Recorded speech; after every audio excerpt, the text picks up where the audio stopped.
Bismillahirrahmanirrahim. Konteks pemulihan kualitas lingkungan untuk kasus perkotaan metropolitan Maminasata.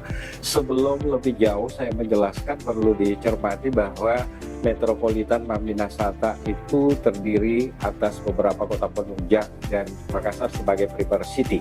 Kota penunjang yang saya maksudkan yaitu kota Sungguh Minasa, kota Maros, dan kota Patalasang yang ada di Kabupaten Goa. Bagaimana melihat dinamika perkembangan yang terjadi saat ini untuk kasus perkotaan metropolitan Maminasata? Berulang kali saya sudah menegaskan bahwa ketika Makassar berkembang, maka cenderung akan memberikan efek terhadap kota-kota penunjang di sekitarnya.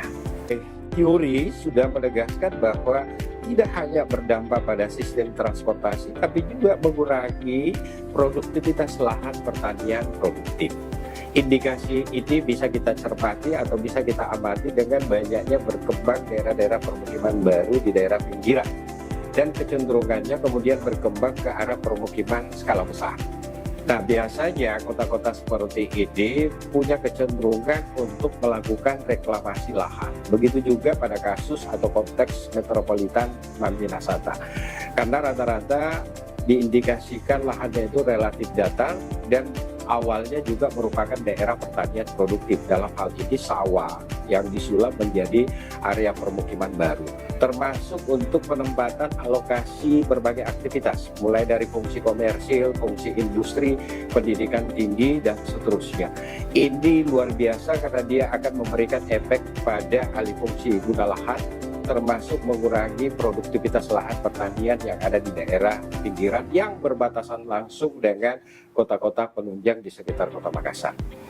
Berkaitan dengan beberapa hal yang saya sudah sampaikan tadi, maka efeknya pada penurunan kualitas lingkungan itu bisa kita cermati. Pertama, efek dari alih fungsi guna lahan terjadi berarti akan menentukan seberapa jauh tingkat kebutuhan ruang perkotaan yang muncul. Salah satu faktor pemicunya tentu adalah kenaikan jumlah penduduk. Faktornya bisa terjadi karena urbanisasi perkotaan yang berlebih. Faktor pemicu yang kedua karena daerah pusat kota sudah tidak mendukung untuk bisa dikembangkan, sehingga pilihannya dilakukanlah reklamasi lahan di daerah pinggiran. Berubah bentuk tipologi dan morfologi daerah-daerah pinggiran, maka secara langsung berkontribusi terhadap penurunan kualitas lingkungan itu sendiri. Dampaknya kita bisa cermati hilangnya vegetasi alami. Yang kedua tentu ada efek terhadap perubahan elevasi lahan, dan ini yang bisa menimbulkan persoalan banjir perkotaan. Yang berikutnya juga terjadi perubahan dari sisi catchment area. Semakin berkurang catchment area, maka daerah-daerah perkotaan termasuk di metropolitan Maminasata itu punya potensi kebencanaan yang cukup tinggi, terutama berkaitan dengan persoalan banjir perkotaan.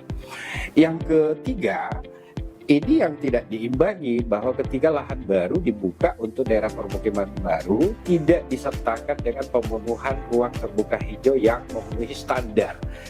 Dengan demikian konsep pemulihan kualitas lingkungan yang ditegaskan dalam riset ini lebih ke arah persoalan restorasi, lebih ke arah pemulihan kualitas lingkungan, bagaimana menggunakan energi terbarukan, misalnya menggunakan sistem panel surya untuk pengembangan daerah-daerah permukiman baru, pemanfaatan atau perbaikan sistem saluran air dan seterusnya, termasuk di dalam pengaturan sistem zonasi tata ruang kota menjadi unsur penting, sehingga hal-hal yang kita tidak inginkan terjadi ke depan dan ini akan mengganggu ekosistem perkotaan secara keseluruhan, ini kita bisa atasi dari waktu ke waktu sehingga stabilitas ekosistem pada akhirnya bisa kita penuhi ke depan untuk kasus-kasus kota-kota metropolitan, khususnya di wilayah metropolitan Maminasata.